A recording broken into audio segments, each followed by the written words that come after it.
Napansin ni Ino na hindi pa tumatayo si Naruto matapos niyang gamitin ang Wind Release Rasen Shuriken kaya agad siyang tumakbo papunta para gamutin ito. Habang pinagmamasdan ni Kakashi si Naruto, napagtanto niya na sa pagmaster ni Naruto ng teknik na hindi niya mismo nagawa, ay nalampasan na siya nito. Tumalon si Kakashi pababa sa malalim na bunganga ng lupa na nilikha ng teknik ni Naruto at tinapos ang sugatang si Kakuzo gamit ang Chidori. Pagkatapos ng laban, bumalik ang Team 7 at Team Asuma sa Konoha para iulat kay Tsunade ang nangyari. Dala ni Kakashi ang bangkay ni Kakuzo. Inutusan ni Tsunade ang lahat na magpahinga ng ilang araw, ngunit ipinadala si Naruto sa ospital para mapatingnan ang mga sugat niya sa braso. Habang pauwi, dumaan si Shikamaru sa puntod ni Asuma at iniwan ang lighter nito bilang alala. Nandoon din si Kurenai, at sinabi ni Shikamaru na si Asuma ang pinakamagaling na guro na naranasan niya at gusto niyang maging tulad nito para sa magiging anak nila. Dito nalaman na buntis si Kurenai. Pagbalik sa bahay, nakipaglaro si Shikamaru ng shogi sa kanyang ama na si Shakaku. Habang naglalaro, tinanong ni Shikamaru kung alam nito kung sino ang hari ng Konoha. Sabi niya, ayon kay Asuma, ang hari ay ang susunod na henerasyon ng mga shinobi na siyang magpapanatili ng kapayapaan at lakas ng nayon. Samantala, matapos suriin ni Tsunade ang katawan ni Kakuzo, ipinatawag niya sina Kakashi at Yamato sa coroner's office. Ipinaliwanag niya na ang Rasen Shuriken ay parang laso na sumisira ng katawan sa napakaliit na antas, microscopic level. Ayon sa pagsusuri, naputol ang buong chakra pathway system ni Kakuzo, at si Naruto ay may kaparehong pinsala sa kanyang kanang braso, pero hindi kasing lala.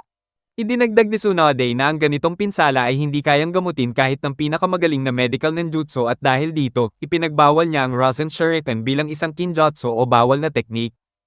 Sinabihan niya si Kakashi na ipaliwanag kay Naruto na hindi niya na ito dapat gamitin muli. Sa ospital, nagpasalamat si Naruto kay Sakura dahil sa pag-aalaga sa kanya.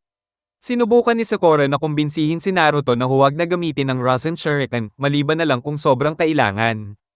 Hindi maintindihan ni Naruto kung bakit at sinabing kaya naman siyang gamutin ni Sakura sa bawat laban.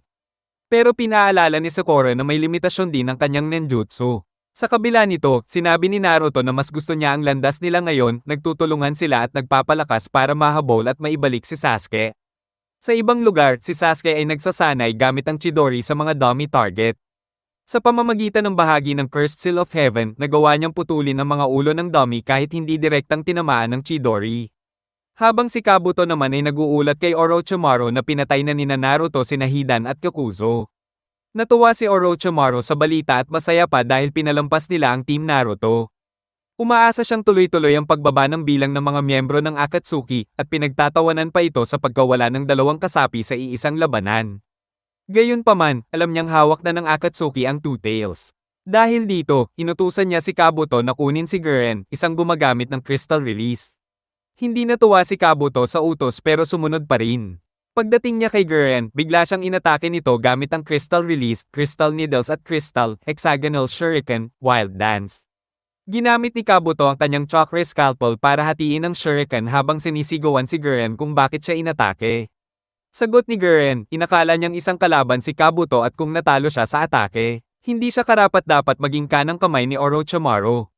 Isang miyembro ng Anbo ang tila matagumpay na natunton ng lokasyon ng hideout ni Orochimaru at agad nagpadala ng mensahe pabalik sa Konoha para ipaalam kay Tsunade, bago niya burahin lahat ng ebidensya ng kanyang presensya. Natanggap ni Shizune ang sulat at iniabot ito kay Tsunade. Nagpa siya si Tsunade na ipadala si Kakashi para magsiyasat. Tinanong niya kung nasaan si Kakashi at sinabi ni Shizune na malamang kasama ito ni Naruto. Biglang pumasok si Jiraiya sa bintana at sinabing dumaan lang siya para makita kung anong ginagawa ni Naruto. Ipinalam ni Tsunade kay Jiraiya ang mga pangyayaring hindi niya nasaksihan. Sa ramen Ichiraku, hirap si Naruto sa pagkain ng miso pork ramen niya dahil nasa cast ang kanyang dominanteng kanang braso. Halos subuan na siya ni Sakura, pero naunahan siya ni Sai na gustong subuan si Naruto, dahilan para mag-init ang ulo ni Naruto. Dumating naman si Kakashi at gusto rin siyang subuan, mas lalo lang nainis si Naruto. Napansin ni Kakashi ang bad trip na mukha ni Naruto at pinaalalahanan siyang hindi na siya pwedeng gumamit ng Rasen Shuriken. Sinabi din niya na pantay na sila ngayon at makakagawa si Naruto ng mas malalakas pang teknik. Paglabas nila ng shop, hinarap sila ni Konohamaru na ipinakita ang bago niyang teknik, sexy, girl-on-girl technique gamit ang shadow clone technique. Nainis si Sakura at handa na sanang suntukin si Konohamaru, pero naunahan siya ni Mogi na sinapak si Konohamaru, dahilan para matawa si Sakura sa parang ulit na eksena. Pagkatapos siya naman ang bumaling kay Naruto at sinabon ito. Naputol lang ang sermon ni Sakura nang dumating si Jiraiya. Samantala sa hideout ni Orochimaru, dinala ni Kabuto si Guren sa isang hukay kung saan naroon ang mga bihag. Inutusan niya itong magbantay sa labanang magaganap hanggang may mga matirang buhay. Sa loob ng silid ni Orochimaru, inamin niya na si Guren sana ang plano niyang gawing bagong katawan, pero dahil kapos sa oras, napilitan siyang piliin si Ginyomaru. Tiniyak naman niya kay Kabuto na si Guren pa rin ang pinakaakma para sa kanilang susunod na misyon. Sa labas naman, abala si Sasuke sa pagsasanay ng kanyang Chidori gamit ang chakra mula sa Cursed Seal of Heaven. Nang matapos ang teknik, nagulat siya nang mapansing may batang nanonood sa kanya, si Yukomaru. Sinabihan ni Sasuke si Yukomaru na umuwi na, pero sagot ni Yukomaru, wala siyang bahay. Tinanong niya si Sasuke kung may bahay ba ito, at sumagot si Sasuke na wala rin siyang tahanan. Bago pa humaba ang usapan, dumating si Kabuto at agad kinuha si Yukomaru, sabay hingi ng pasensya kay Sasuke sa abala. Sa opisina naman ni Tsunade, inutusan niya si Kakashi na pamunuan ng isang search team para hanapin ang hideout ni Orochimaru. Binasa ni Kakashi ang file at sinabing hindi siya makaisip ng mas bagay na team para sa misyon. Pagdating niya sa gate, ipinakilala ang team, walang iba kundi ang Team 8. Sinabi ni Shino na gagamitin niya ang kanyang mga insekto para ma-detect ang chakra ng mga kalaban. Dagdag ni Kiba, maaamoy niya at ni Akamaru ang amoy ng target. Sabi naman ni Hinata, gamit ang Byakugan, matutukoy nila ang hideout. Pero inalala niya na baka nandoon din si Sasuke at tinanong kung bakit hindi kasama si Naruto. Sabi ni Shino, baka hindi na mapigil si Naruto. Sumang-ayon si Kiba, at kinumpirma ni Kakashi na hindi nila sinabihan si Naruto tungkol sa misyon. Sa taas ng Hokage Rock, malungkot si Naruto dahil sa masamang epekto ng Rasen Shuriken sa sarili niyang katawan. Sinabi ni Jiraiya na dapat siyang maging proud dahil nagawa niya ang hindi nagawa ng 4th Hokage. Dagdag pa ni Jiraiya, kailangan lang ni Naruto ng mas maraming training. Inalok niya ito ng panibagong training trip at pumayag si Naruto, pero agad siyang nainis nang malamang sa hot spring ang unang punta ni Jiraiya. Pero bigla rin siyang sumaya nang sabihin ni Jiraiya na baka pwede niyang isama si Sakura sa hot spring. Habang papunta sa taguan ni Orochimaru ang Team 8 na si Kakashi ang pansamantalang leader, naalala ni Kiba ang laban nila noon kina Sakan at Uko na muntik ng ikamete ni Akamaru. Napansin ni Hinata na may iniisip si Kiba kaya ibinahagi niya ito sa kanila, pero agad niyang sinabi na kung kayanin na Shikamaru at Naruto na patumbahin ang dalawang Akatsuki, kaya rin niyang patunayan ang sarili laban sa tauhan ni Orochimaru. Gusto rin ni Shino na makabawi at ipakita ang galing niya, at sinabi ni Kiba na baka dahil hindi siya nakasama sa Sasuke Recovery Team. Ipinaliwanag ni Shino na hindi lang yun, kundi nasaktan siya nung hindi siya nakilala ni Naruto pagbalik nito. Tahimik namang iniisip ni Hinata na gusto rin niyang mapansin siya ni Naruto habang si Kakashi ay napapangiti sa pagmature ng team. Sa hideout, pinatigil ni Guren ang mga nakaligtas sa patayan at sinabing sumama na lang sa kanya kung gusto pa nilang mabuhay. Samantala sa isang spa, nainis si Jiraiya nang malaman niyang hindi ko-ed ang paliguan at napilitang makasama si Naruto. Napansin ni Naruto ang peklat sa dibdib ni Jiraiya at naalala kung paano niya ito nasaktan noon habang nasa Four Tails form siya. Sinabi niya ang frustration niya sa paggamit ng kapangyarihan ng Nine Tails dahil nasasaktan ng mga tao sa paligid niya. Pinuri siya ni Jiraiya at sinabing parang tunay na shinobi na siya magsalita. Paalala lang, dapat gumaling muna ang braso niya. Nahanap naman ng Orochimaru search team ang amoy ng isang kalaban papunta sa hideout. Doon nila nakita ang isang lalaki na may cursed seal ni Orochimaru. Humingi ng tulong, pero agad ding namatay. Gamit ang Byakugan, nakita ni Hinata ang chakra ng mga kalaban. Nang marating nila ito, puro bangkay at sugatang bihag ang bumungad sa kanila. Bago pa man sila makapagtanong, biglang nag-activate ang isang trap. Nakaiwas ang team pero lahat ng ebidensya at katawan ay naglaho. Sa hotel, tinukso ni Jiraiya si Naruto sa pagiging mahina pero ngumiti lang si Naruto. Naalala ni Jiraiya ang pangako ni Naruto na ililigtas si Sasuke at ang pakiramdam niya nung hindi niya napigilan si Orochimaru noon. Tinanong niya kung gusto pa rin ni Naruto iligtas si Sasuke, at nang makita niyang buo pa rin ang loob nito, naisip niyang panahon na para turuan siya ng bagong teknik. Pagkatapos makatakas sa trap, nasundan ni Shino at Kiba ang amoy ng taong nag-activate nito. Si Guren naman, kasama ang 21 tauhan niya, ay papunta na kina Orochimaru nang biglang magrebelde ang 16. Pinatumba silang lahat ni Guren gamit ang Crystal Release, Crystal Pentagonal Prison. Yung 5 natira, sumampang susunod sa kanya. Habang papunta sila, natrack ng Team 8 ang amoy hanggang sa isang parang kung saan nakita nilang may mga taong nakapaloob sa kristal. Nang biglang nag-disintegrate ang mga ito, lahat ng nandoon sa loob ay namatay. Pati mga insekto ni Shino ay nakulong din sa kristal. Nagulat si Kakashi nang malaman niyang crystal release pala ito. Sa isang clearing, tinanong ni Jiraiya si Naruto kung naaalala niya ang training nila dati tungkol sa mga palaka. Sagot ni Naruto, ayaw na niya ulitin yon, pero sabi ni Jiraiya, handa na siya ngayon. Ipinaliwanag niya ang cooperation ng jutsu tulad ng fire release niya at toad oil bullet ni Gamma Bunta na pinagsama para makagawa ng mas malakas na fire release toad oil flame bullet. Naalala ni Naruto na may nagawa siyang ganon kay Yamato noon, kung saan pinagsama nila ang water release at Rasengan para sa Typhoon Water Vortex technique. Dahil dito, sabi ni Jiraiya, kaya rin niyang gawin yun kasama ang palaka. Tinawag niya si Gamma Riki, isang palakang flamboyant na ayaw kay Naruto. Nagtanong si Naruto kung bakit hindi na lang sila ni Jiraiya ang mag-cooperate, pero paliwanag ng matanda, baka hindi siya palaging nandyan, kaya mas okay kung may palaka siyang maaasahan. Pinakita ni Jiraiya kung paano gamitin ang cooperation technique, pinasa niya ang chakra niya kay Gamma Riki para palakasin ang water release, water gun nito. Na-impress si Naruto at sinabing kung wind release ang gamitin niya, baka mas malakas pa ang magawa nila. Problema lang, hindi sila magkasundo ni Gamma Riki. Samantala, pinatawag ni Orochimaru si Sasuke at sinabing gusto niyang subukan ang lakas nito.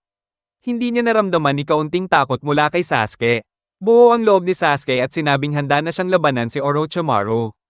Dinala ni Kabuto si Yukimaru sa isang lawa at sinabi sa batang lalaki na magsasaya sila. Pagkatapos niyang isuot ang isang kakaibang headgear sa ulo ni Yukimaru, pinainom niya ito ng tableta na agad nagpalabas ng chakra mula sa katawan ng bata. Dahil sa chakra na yun, nagsimulang gumalaw ang isang nilalang na nakatago sa ilalim ng lawa. Pero bago pa man tuluyang lumitaw ang halimaw, nawala ng malay si Yukimaru sa sobrang pagod. Sinabi ni Kabuto na kapaki-pakinabang talaga si Yukimaru kay Orochimaru. At masaya siya na natuntunan nila ang halimaw. Sa gitna ng kagubatan, tinawag ni Kakashi si Pakkon. Nilagyan niya ng isang piraso ng kristal ang nakabalot na paa ni Pakkon. Ipinaliwanag niya na may insektong nakakulong sa loob ng kristal, isang insekto ni Shino, at gawa ito ng isa sa mga tauhan ni Orochimaru. Inutusan niya si Pakkon na dalhin ito sa Konoha at iparating kay Tsunade ang nangyari. Habang nangyayari ito, iniwan ni Gurren ang kanyang mga tauhan sa isang abandonadong lugar at sinabihan silang huwag umalis habang siya naman ay papunta sa hideout ni Orochimaru. Habang sinusubukang i-perfect ni Naruto ang coordination niya kay Gamma Riki, nagkaroon sila ng hindi pagkakaintindihan at pareho silang bumagsak sa mainit na spring kung saan naroon si Jiraiya, na kasalukuyang nagre-relax habang palihim na sumisilip sa mga babae. Dahil sa pagbagsak nila, natapon ng tubig sa paligid, dahilan para magsialisa ng mga babae. Naiinis si Jiraiya at sinermonan si Naruto at Gamma Riki. Reklamo ni Naruto, hindi raw talaga sila bagay ni Gamma Riki. Humiling siya na ibang palaka na lang ang gamitin niya, yung mas compatible. Pero sinabi ni Jiraiya na maganda ang ideya, pero hindi niya magagawa yun habang nakakaspa ang kanyang kanang braso. Ngumiti si Naruto at pinakita na mabilis siyang gumaling, binasag niya ang kanyang cast gamit ang lakas at agad na nag-summon. Lumabas sina Gamma Kichi at Gamma Totsu, na ngayon ay mas malaki na kumpara noon. Sa daan papunta sa taguan ni Orochimaru, nakita ni Gurren sina Orochimaru at si Sasuke. Bigla niyang naalala ang panahon na tumakbo siya papasok sa hideout ni Orochimaru upang ialay ang kanyang katawan bilang bagong sisidlan ni Orochimaru. Ngunit sinabi ni Kabuto na huli na siya dahil napili na si Ginyomaru at si Sasuke na ang susunod. Galit na galit si Gurren sa kung anong meron si Sasuke na wala siya, kaya sinundan niya ang dalawa hanggang sa gilid ng kagubatan. Doon, sinabi ni Orochimaru kay Sasuke na panahon na upang ipakita ang kanyang lakas. Pero hindi si Orochimaru ang kalaban, kundi libu-libong armadong shinobi. Gayunman, hindi nakitaan si Sasuke ng kahit kaunting takot. Hinugot niya ang kanyang espada at hinarap ang mga ito. Sa tuktok ng isang bangin, nabigla si Naruto sa training ni Gamma Kichi at Gamma Totsu. Ang training ay parang sayawan at palundag-lundag habang nanghuhuli ng langaw. Samantala, si Sasuke naman ay nagawang talunin ang lahat ng kalaban niya nang hindi gumagamit ng kahit anong fatal na atake. Paalala ni Orochimaru. Dapat maging walang awa si Sasuke at patayin ang mga kalaban niya. Pero sagot ni Sasuke, magiging walang awa lang siya pag pinatay na niya si Itachi. Namangha si Orochimaru kay Sasuke na kahit noong panahon niya ay itinuturing siyang henyo, hindi pa rin siya kasing galing ni Sasuke. Habang lumalabas si Sasuke mula sa gubat, nadaanan niya si Gurren. Lumapit si Orochimaru kay Gurren at tinanong siya kung gusto pa rin ba niyang ialay ang kanyang katawan. Nang sagutin niya ng oo, sinabi ni Orochimaru na may espesyal siyang misyon para kay Gurren, isang misyon na siya lang ang kayang gumawa. Kapag nagtagumpay siya, posible raw na pag-isipan ulit ni Orochimaru na piliin siya bilang bagong sisidlan. Sa paglalakad pabalik sa hideout, napansin ni Kabuto na pagod na si Yukimaru at kailangan ng pahinga. Tumigil sila sa isang mainit na bukal na siyang parehong lugar kung saan naroon sina Naruto at Jiraiya. Sa loob ng hot spring, nagbuntong hininga si Naruto at sinabi ng malakas kung paanong hindi niya nakikita ang tunay na puso ng mga palakas sa training nila. Biglang lumitaw si Yukimaru at nagtanong kung totoo ang sinabi niya. Tumango si Naruto at ipinaliwanag na ang tunay na tahanan ay kung nasaan ang taong palagi mong iniisip. Namangha si Yukimaru sa sagot ni Naruto at saglit lang ay nawala siya. Naiwan si Naruto na gulat at nagtaka kung saan ito napunta, tanging isang puting bulaklak ang iniwan. Sa loob ng kuweba, hindi mapakali si Kiba habang nagpapahinga ang Orochimaru search team. Pinayuhan siya ni Shino na magpahinga na muna habang naghahanap ng bakas ang mga insekto niya. Samantala, nakarating na si Pakkon sa Konoha dala ang mensahe mula kay Kakashi, pero humingi muna siya ng tubig bago siya magsalita. Sa hot spring ulit, pumasok sina Gamma Totso at Gamma Kichi gamit ang jutsu nila para lumiit at makalublob sa tubig. Pero si Gamma Totso ay agad bumalik sa normal niyang laki, dahilan para matapan ng tubig at magsialisa na naman ang mga babae. Nang marinig ito ni Jiraiya, dali-dali siyang lumabas para sundan ang mga babae, pero nalungkot siya nang malamang umalis na ang lahat. Nagpatuloy si Naruto sa kanyang pagsasanay ng koordinasyon kasama si Gamma Totso habang pinapanood sila ni Gamma Kichi at Jiraiya. Pagkalipas ng ilang oras, muntik na siyang mawala ng malay at inaalok siya ni Jiraiya ng popsicle. Sinabi ni Jiraiya na lahat ng mga nakilala niya ay alam kung gaano siya kalakas mag-training at ang misteryo ay kung paano niya ito kinaya. Sinabi ni Naruto na hindi siya mahilig sumuko at ang iniisip na reaksyon ni Sasuke sa training niya ang nagtutulak sa kanya para magpatuloy. Pagkatapos ay nahulog siya sa likod ni Jiraiya.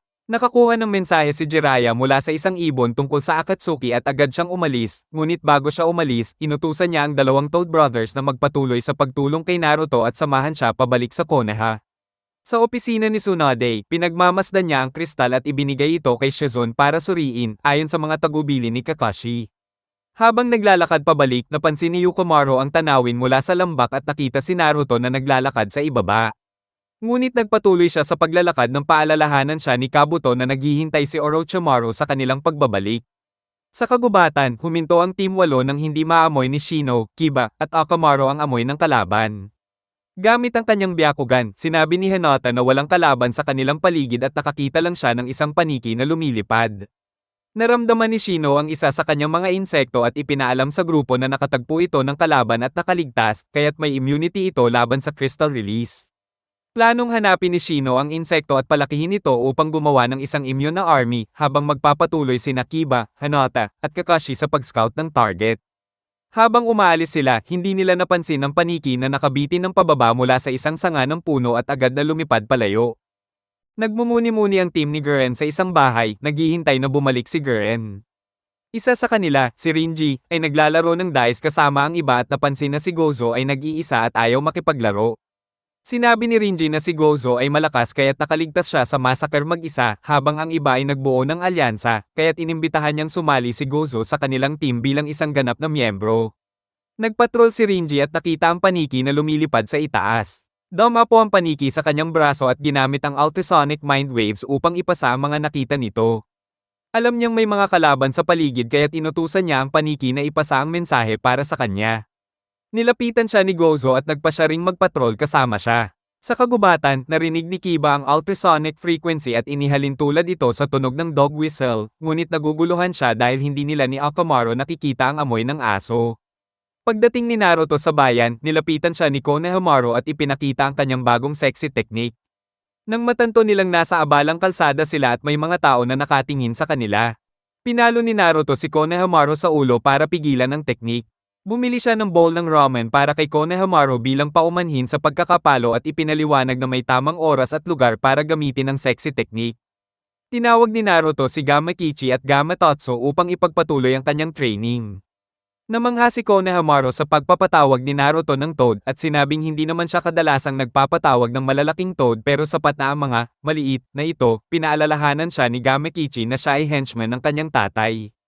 At nagtanong si Naruto na magpakaseryoso sila para impresyonahin si Konohamaru. Ngunit tumanggi si Gamma Totso na makitrain kung hindi siya bibigyan ng snacks, kaya't binigay ni Naruto ang kanyang wallet kay Konohamaru at inutusan siya na bumili ng merienda. Pagkatapos pakainin si Gamatotsu, inutusan ni Naruto itong gamitin ang water release, water gun technique, ngunit nagulat siya nang malaman niyang hindi kayang gamitin ni Gamatotsu ang water release. Galit na sinabi ni Naruto na nagsanay siya ng walang kabuluhan, kaya tinanong ni Naruto si Gamakichi na palitan ang kanyang kapatid, ngunit sinabi ni Gamakichi na hindi rin siya kayang mag-water release. Matapos iparating ang resulta ng kanilang misyon kay Orochimaru, nilapitan ni Kabuto si Guren upang sabihan siya na may mga utos siya mula kay Orochimaru, ngunit bago iyon, napansin niya ang isang paniki sa bubong ng hideout. Dinala ni Kabuto si Guren sa isang kwarto na may fountain at pinagtulungan sila ni Yukimaru. Nainis si Guren dahil pinipilit siyang maglakbay at alagaan ang bata, pero pinaalalahanan siya ni Kabuto na kung hindi siya magtatagumpay sa misyon niya, wala siyang pagkakataon na maging bagong vessel ni Orochimaru. Si Naruto at Konohamaru ay nasa tuktok ng isang bangin, at galit na galit si Naruto dahil hindi kayang gamitin ng mga Toad ang water release habang inaalala ang water release, gunshot technique ng kanilang tatay.